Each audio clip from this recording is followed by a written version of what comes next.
it's Jarret here from fakeshemp.net, and this is the rather belated May collection update.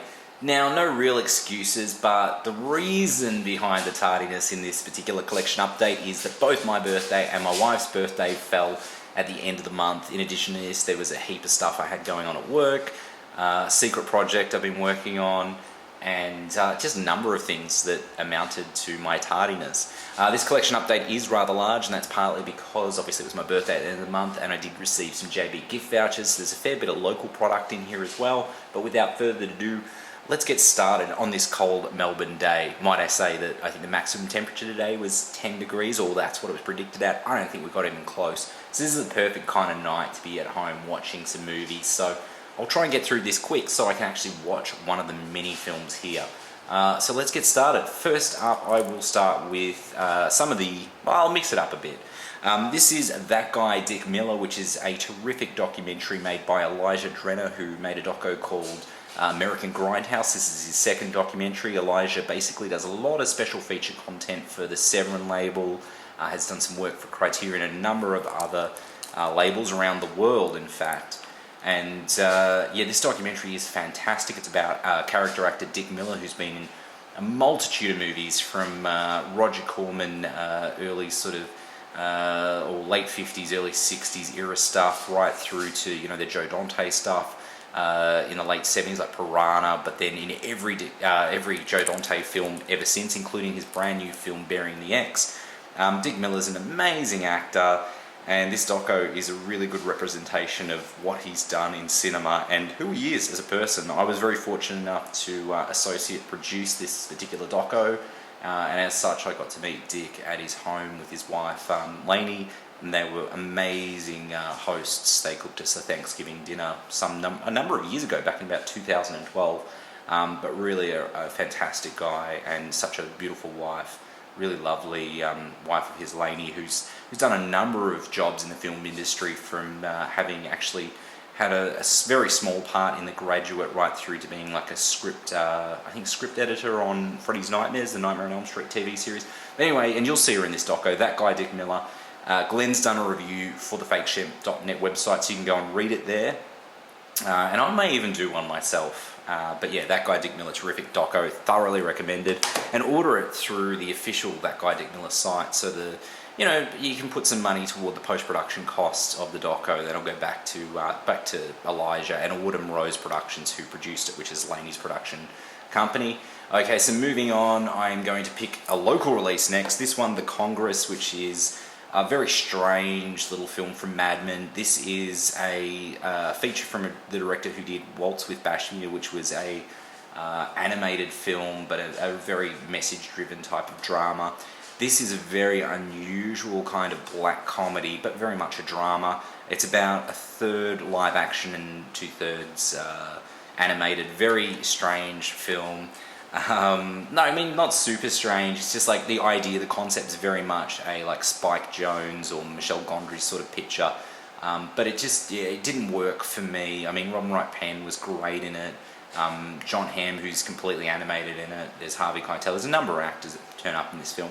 But yeah, I don't know. I wasn't super sold on it, and it's one I probably won't be keeping. Interesting concept, but I don't know if the execution was quite there. Moving on to Evil Speak with Clint Howard. This is the Scream Factory release, which was a sort of co-production with Code Red, because Code Red, I think, had the license to the film. They sub-licensed it to Scream for the Blu-ray, and carries over all the Code Red DVD special features. This was an upgrade from DVD to Blu-ray for me. I got rid of my Code Red DVD and picked up the Blu-ray. I actually managed to get rid of the DVD, I think, and buy the Blu-ray and come out on top, actually make a profit, which is unusual. But yeah, Evil Speak, very cool little 80s horror. Moving on to another, I'm just going to do another import. I was going to do I'll mix it up a bit. But anyway, Kindergarten Cop with Arnold Schwarzenegger. I need to say nothing except that this film is fucking cool. I love Arnold Schwarzenegger. And I love it when he made the transition to comedy with Twins and followed it up with like Kindergarten Cop, and I even like Junior. I love Last Action Hero, but Kindergarten Cop is a classic, so really happy to add that to Blu-ray. That's an upgrade from DVD to Blu-ray for me. So we'll move on to a local release. Glenn will love this one because it's a TV show and he loves me talking about TV. This is Orange is the New Black Season 2, terrific TV series. I mean, yeah, you can watch and stream it on Netflix, but I love this show, so I actually do want to own it. It's got some special feature content, and that way I can actually watch it in HD rather than stream like a SD to HD stream of it. I can watch in 1080p. But Orange is the New Black Season 2, local Blu-ray. Moving on to another import, I'll move on to Looney Tunes Back in Action, the movie, directed by Joe Dante, who I mentioned earlier in regards to that guy Dick Miller. And Dick Miller does make a cameo in this movie. Looney Tunes Back in Action, Brendan Fraser, Steve Martin, and that bird from Dharma and Greg, Jenna Elfman. I think it was Dharma and Greg. Anyway, yeah, I'm not a huge Looney Tunes fan, and I did wait a number of years to see this film on DVD. But I loved it, and so this is an upgrade from DVD to Blu-ray for me. Looney Tunes Back in Action. Another import, one that Glenn recently spoke about, I think just on the Facebook of fakeshemp.net. That's Permanent Midnight with Ben Stiller, where he actually portrays a real-life Hollywood screenwriter. That I think he wrote a number of episodes. I don't think he was the series creator, but wrote a number of episodes for Alf. Maybe he was the series creator. Anyway, I haven't watched this since I've got it, but I did see it in the early 2000s. Possibly the late 90s, I can't remember. Whenever it was made, I saw it around that time, either on video or on DVD. I don't think it's even been on DVD locally, so it would have been video. Ben Stiller in a dramatic role, and he's great in it. Liz Hurley's in it, and it's got a really cool art. Alexis from Everclear does the closing song over the end title credits for the film. And yeah, Permanent Midnight, I actually really like it. I had a genuine soft spot for it, so I'm looking forward to revisiting that one. Picked it up super cheap second hand, so I'll just do another. This is in fact another one of Glenn's favourites that I wanted to give a second look to, and I picked it up very cheap second hand. It's an Aussie slasher film from the late 90s, early 2000s. I don't know if it's like 98, 99 or 2000, I can't remember. Anyway, Molly Ringwald's in it and Kylie Minogue's in it. It's never had a local DVD release, I don't believe. I'm pretty sure it hasn't. This is the Lionsgate DVD release from the US, or maybe even Trimark, which was kind of owned by Lionsgate, but cut. Looking forward to revisiting it. Love an Aussie slasher, and yeah, I didn't love the film when I saw it theatrically. I didn't mind it, but I thought it was a bit lame. Now, hopefully, there's a little bit of a feel of nostalgia about it. I'm looking forward to revisiting it. Moving back to a local release, Dumb and Dumber 2. Now, you might have seen a couple months ago, probably in the March update, I picked up the US DVD release. I got rid of it because partly I didn't like the US artwork on it that much, which is probably a pretty shit reason for an upgrade, but I preferred the Aussie artwork. Managed to sell it off, and I think I probably came out ahead and bought the Aussie version, so I really didn't lose out. Did manage to watch all the special features on the US one before I parted with it, and they're all ported over onto this local release of Dumb and Dumber 2, but I thought it was a pretty decent sequel, and Glenn's done a review for it on the fakeshemp.net website, so you can read that. So we'll do another import release, and we'll do Mad Men. What a bloody classic from, I think it was like 1980 or 81 or 82 now. I'm just trying to think the release. Anyway, it did come out back on home end through Palace. I think it's a Palace Explosive title, Mad Men. And it's one of those childhood classics. Used to watch this with the old man quite a bit. It's by no means an amazing slasher film, but it holds a very important place in my heart, and it is pretty cool. This is the US release, which has all the special features. I believe that Arrow are doing a special edition soon on Blu-ray themselves, but it won't have all the content that the US release does. And yeah, I was rather eager to get it, so I decided to opt for the US release. Okay, so then we'll do a local release, and it's Beyond the Darkness from director Joe D'Amato. So I've never seen this film. This is the first time it's ever been physically released on home end in Australia. It's never been out on Blu-ray before. I believe at a point in time it may have even been banned in Australia.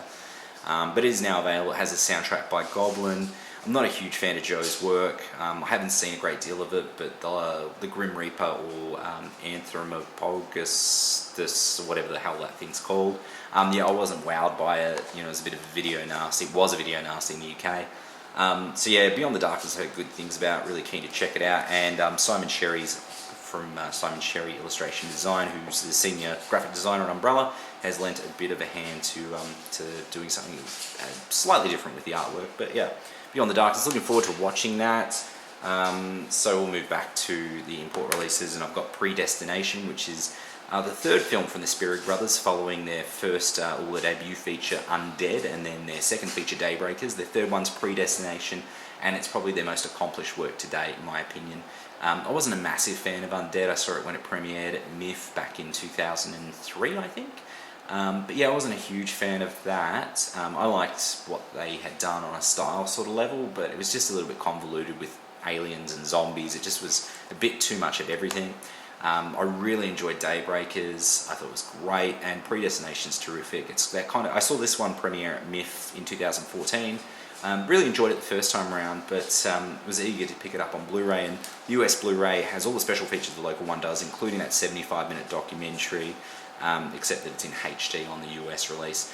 Picked it up for a good price and actually rewatched it with the wife who watched it for the first time with me, and well, she watched it the other night. My second time watching it, her first time watching it. Anyway, she loved it, and I really enjoyed it more the second time around. I think it's a very clever film, really well put together. It was shot here in Victoria, which is pretty cool, in Melbourne, Victoria. Ethan Hawke, Sarah Snook is fantastic in it, Noah Taylor. Predestination, very cool film. Back to the locals, I got Mad Max Beyond Thunderdome. Never owned Mad Max on any home end ever at all, not even on VHS or anything like that. You know, and it was one of those films I've never been a massive fan of, but it has its place in the Mad Max lore, and it's fun. It's just different from Mad Max 1 and 2.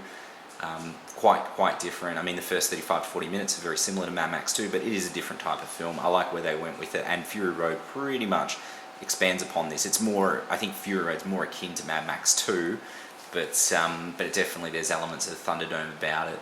And but yeah, Thunderdome is what it is, and I needed to pick it up locally on Blu-ray before they this was completely deleted, because now they've reissued it with new artwork, and the new artwork kind of ties in more with Fury Road, so I wanted this particular artwork, this classic sort of illustrated artwork on it, which is yeah, rather cool. And I don't know if it's Drew Struzan that did the art. It looks like Drew Struzan a bit. I'm not 100%, but anyway, moving on. So back onto the imports. Orgasmo. Orgasmo is a bloody cracker of a film from Trey Parker and Matt Stone, the guys behind South Park, Basketball, Cannibal the Musical, and more recently Mormon, Book of Mormon, the musical.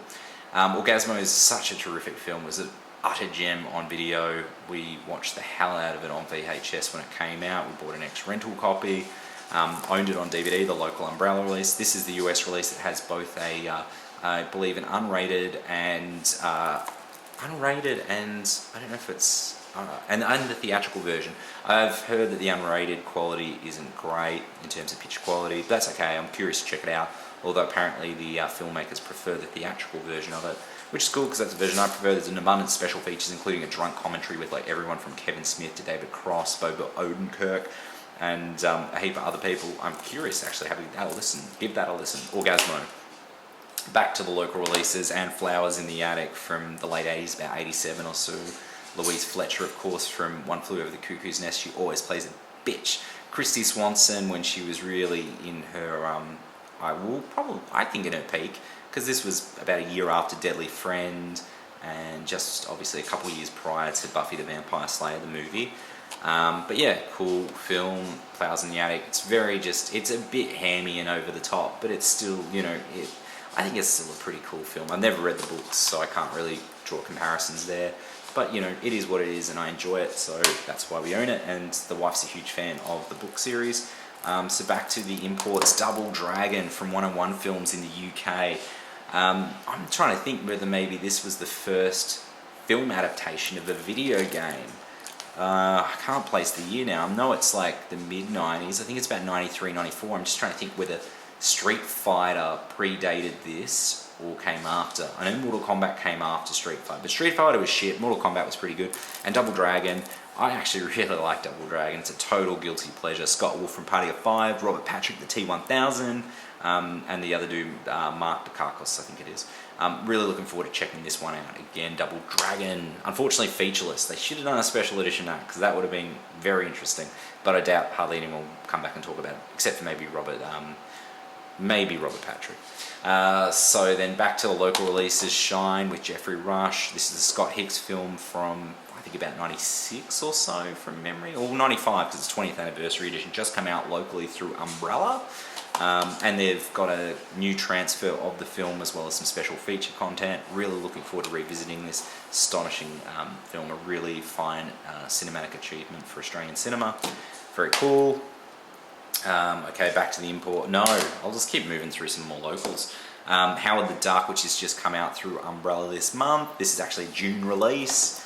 And it's got special features on it, which is awesome. I don't know if they're ported from, maybe it's been released by Shout Factory in the US or someone. I don't know who's put it out, but it's got special features on it. Lots of retrospective stuff. Yeah, no, look, this film gets a lot of hate.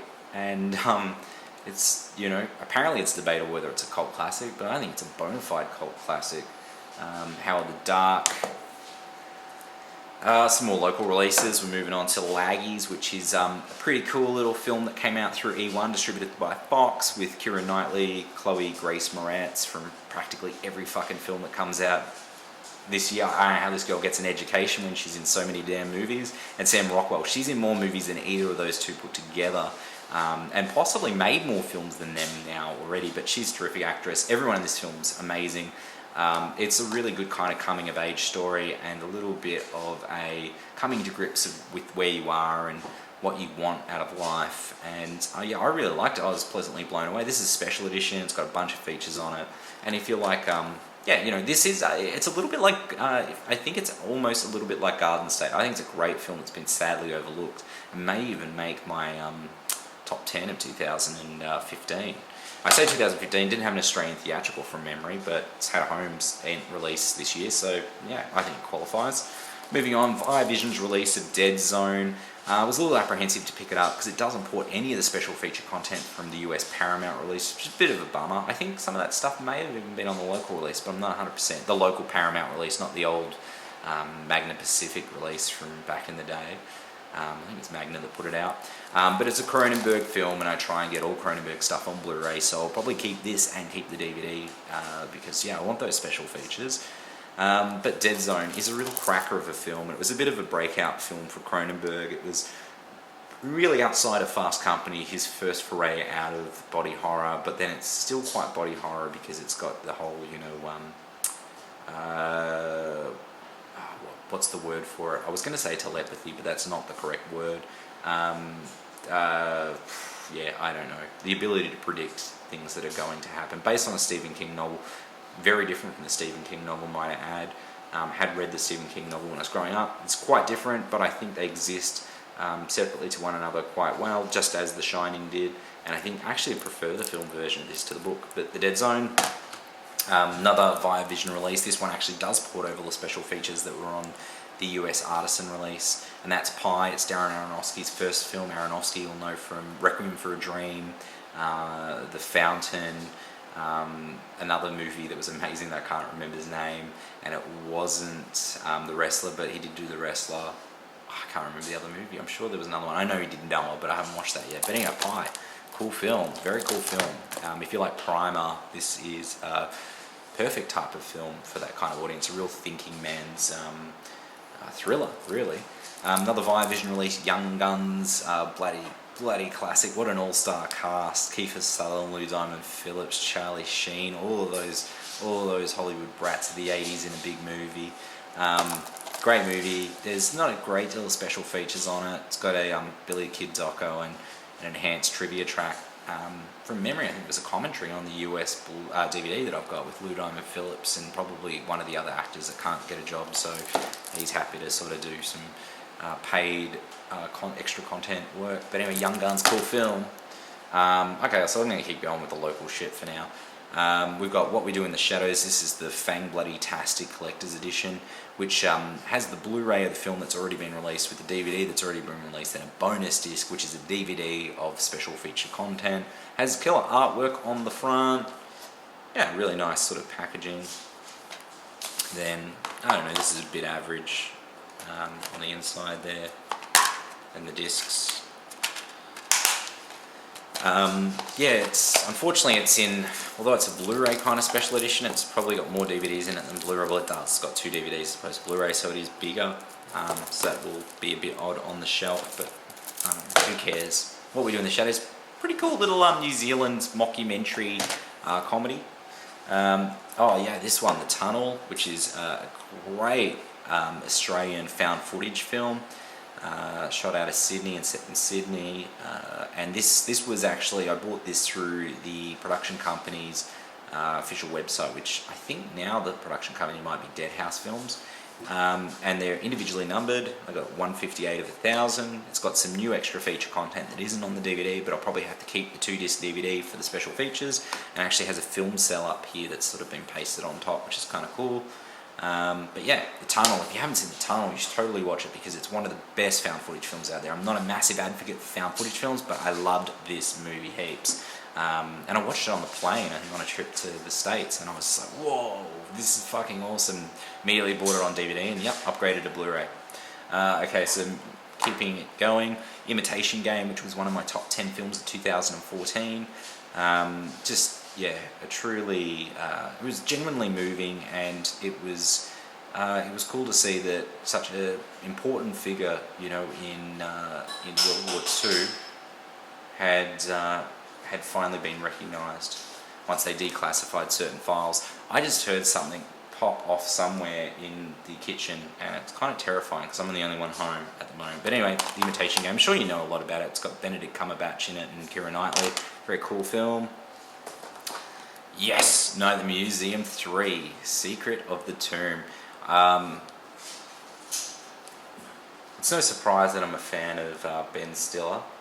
Sorry, I'm hearing weird sounds, like my dog is chewing a bone in the living room, but there's other weird sounds. It's just kind of creepy. Immediately after talking about The Tunnel, of course, that had to happen. But anyway, moving on, Night at the Museum. I'm no stranger, I'm a Ben Stiller fan. I've had a bit of a Ben Stiller renaissance of late.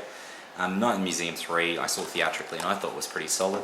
The first one I dug, the second one was a bit average, but the third one definitely picks it up, and it is Robin Williams' last on-screen role, which is, yeah, it's a bit of a beautiful tribute to him in a way.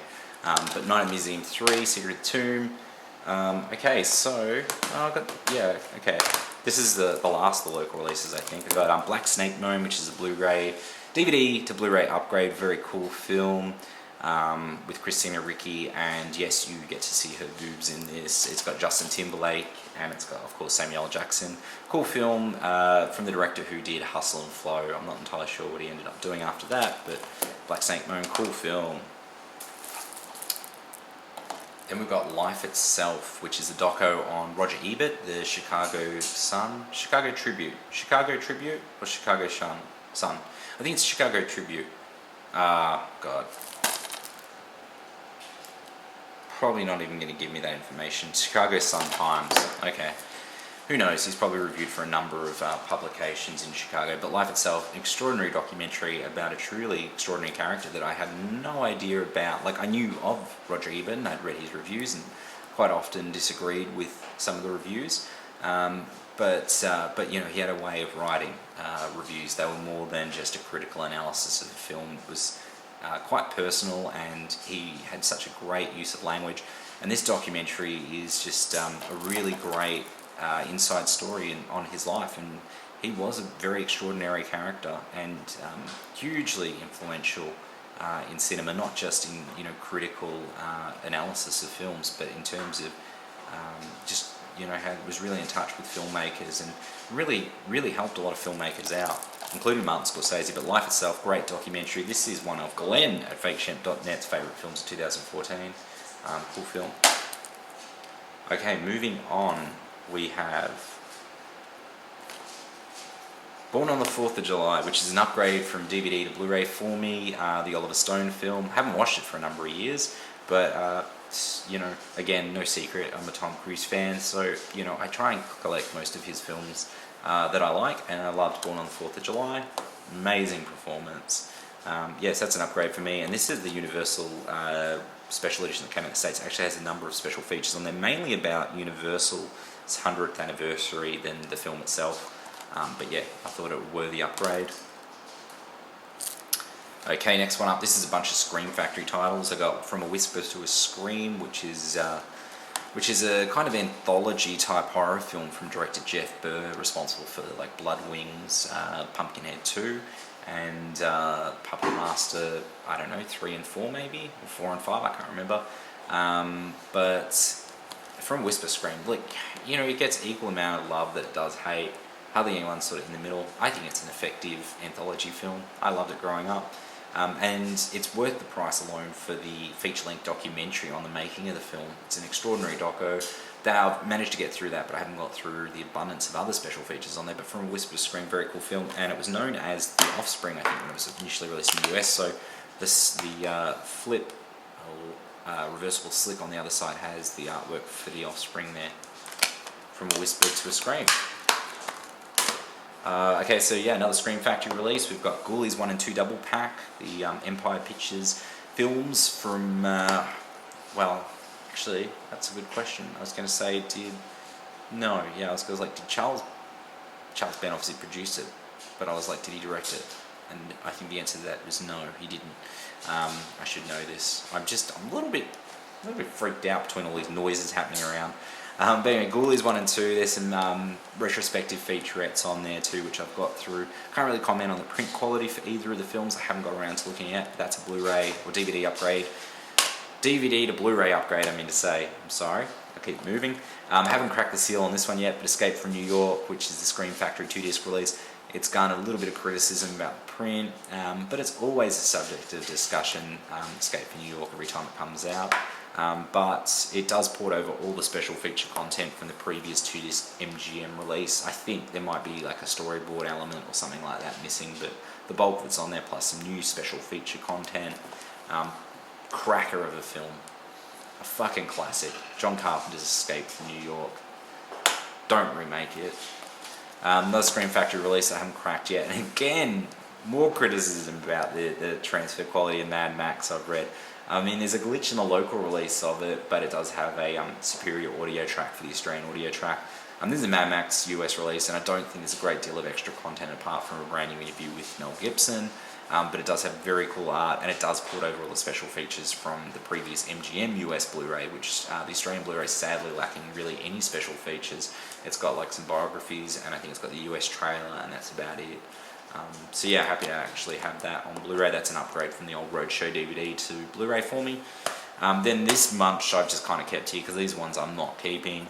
Roger Corman's Galaxy of Terror, not directed by Roger Corman, but produced by him and his was it New Concord that produced this? New Horizons, I don't know, I'm so confused. I'm starving. Galaxy of Terror, yeah, it's kind of like Alien, but made to be a hugely exploitation film. There is a rape scene with a maggot that grows to this gigantic worm-like figure, and it's just bizarre. It's a strange film. It's got like Robert Englund in it. It's got I can't remember his name, he plays the judge in Picket Fences, the TV series. It's got Sid Haig in it, who basically says one line of dialogue in it. It's got Joni from Joni Loves Chachi and from Happy Days in it. It's a bizarre movie. I really want to watch the special features before I part with this one. Yeah, look, I didn't hate it. I just didn't love it. I had seen it before many moons ago. But yeah, I don't know. I don't think it's a keeper for me. Moving on, we've got Satan's Blade, which was one that I missed when it came out in the 80s on video. I remember the video slick very well. It was a Palace title, it may even been a Palace Explosive title. And the artwork, like similar to this artwork, was quite striking, but I don't know why. Maybe we did rent it and it was I found it shit, so we never watched it again. But I did watch it recently, and initially it was quite amusing because it's quite bad, but then it just gets a bit taxing, and yeah, it's far from great. But better than the bad film it is the special feature content with 2 interviews with the director, what's his name? Scott Castillo Jr. Really bizarre, fucking awkward interviews that are shot from a side profile, as if we were shooting like here. The camera's set up right here where this Blu-ray is, but Scott and the interviewer are at the end, at either end of the table, like facing one another, so only side profile is facing toward the camera. Scott's wearing a massive sort of cowboy hat and he's got a beard. You can barely see him. All the audio is fine, but they're just 2 of the most awkward interviews. Like the second interview he has with a female interviewer, she asks him like one question, and then he just goes on to just ramble for about 30 minutes, and then kind of thanks her for interviewing him / rambling, and that's sort of it. It's just very awkward, and he keeps talking to her to talk to the cameraman, because the cameraman won't talk to him directly. I guess he doesn't want to break the third wall or something like that, or the fourth wall, I should say. I don't know, it's really bizarre. But anyway, Satan's Blade, definitely not what I'm keeping. I'll be getting rid of this one. Yeah, not for me. It was fun, but not something I'll come back to and watch again. Digging Up the Marrow's new film from Adam Green, who directed Frozen and the Hatchet series. It's a pretty cool little mockumentary. I didn't mind it, and I got through all the special feature content. But again, it's probably not one I'll come back to. It's like a mockumentary meets sort of found footage kind of affair. Ray Wise in it, and Adam Scott, Adam Green playing himself, as well as his cinematographer playing themselves. Yeah, it was interesting, but it just wasn't great. One problem I had was like Adam Green's constantly wearing shirts from his own films, and it just seemed a little bit like gimmicky, and I don't know, it wasn't for me. This one certainly wasn't for me. The Devil, the Demon's Rook. Read quite a bit of good things about this on YouTube and Facebook. Practical effects driven kind of horror. Has this quote on the front from FearNet saying a virtual love letter to early 80s Italian zombie cinema. No way. No, not in the least. Started off okay, but then just sort of went really nowhere, and in fact it became quite boring. I had to sort of fast forward through part of the end just to get to the finale. Yeah, I didn't love it. Didn't love it at all. This is definitely one I'm getting rid of. This is one of the worst ones I've watched recently. Did not like it. I don't know, I'm not going to talk shit on it. Like, you know, people like it, that's fair enough. It definitely wasn't for me. These last two items are absolutely for me. Very psyched to get them. First up is It Follows on LP. This is the second pressing of the LP from Milan Records. Incredible film. David Robert Mitchell's film is. I've seen it twice theatrically. I loved it that much. This is the soundtrack by Disaster Piece, which is a really cool kind of 80s inspired synth score, but with enough new elements to really make it, contemporary. Really amazing bass. Yeah, I don't know where I'm going with this, but It Follows vinyl. If you're after it, I'd probably jump on it now. This is the second pressing, and as far as I can tell, it's identical to the first pressing. They press it on the same sort of, split blue vinyl. Has a download card for the entire soundtrack, so you don't have to listen to it all on wax. You can actually listen to it electronically as well. It Follows, incredible film, great soundtrack too. Then the last item I've got in this rather epic update is Thomas Hodge, who runs the Dude Designs, or is really the Dude Designs, done a lot of graphic artwork for films, including Hobo with a Shotgun and the Australian film from Stuart Simpson, Chocolate Strawberry Vanilla. This is a collection of, I'm saying R a lot, I apologise, this is a lot of things to get through. VHS video cover, this is a collection of his favourite video covers, British video covers from the 80s, from the real peak of video. I think there's some early 90s stuff in there too. In fact, I'm probably that inspired about this book that I may do a separate video. And look, I just happened to open up in the horror section to The Evil Dead, and this is Graham Humphrey's pretty awesome artwork he did for the UK theatrical as well as home end release. We've got Edge of Terror over here, which I think went by another name, The Wind, and I think it's available through like Flashback or something locally. But very cool. The entire video slicks in super high res. This is how Fangoria should have done their cover-to-cover book. This pisses all over it. It's ridiculously good. Comparatively, it has an awesome intro from the guy that runs Mondo, as well as a piece from Thomas Hodge. Yeah, it's really cool. It's got heaps of sections from action, sci-fi, horror, right through. But yeah, so that is the May collection update. Apologies for all the ums, ahs, and probably boring the living shit out of you. But, I was in the mood to talk, and I had to make up for some lost time. But thanks for watching, and if you have a chance, make some time to listen to the podcast, and you can find that on fakeshemp.net. But thanks again for watching, and I'll be back with the June update, probably sometime in August. Just fucking with you, it'll definitely be at the end of June. Thanks very much for watching. See you later.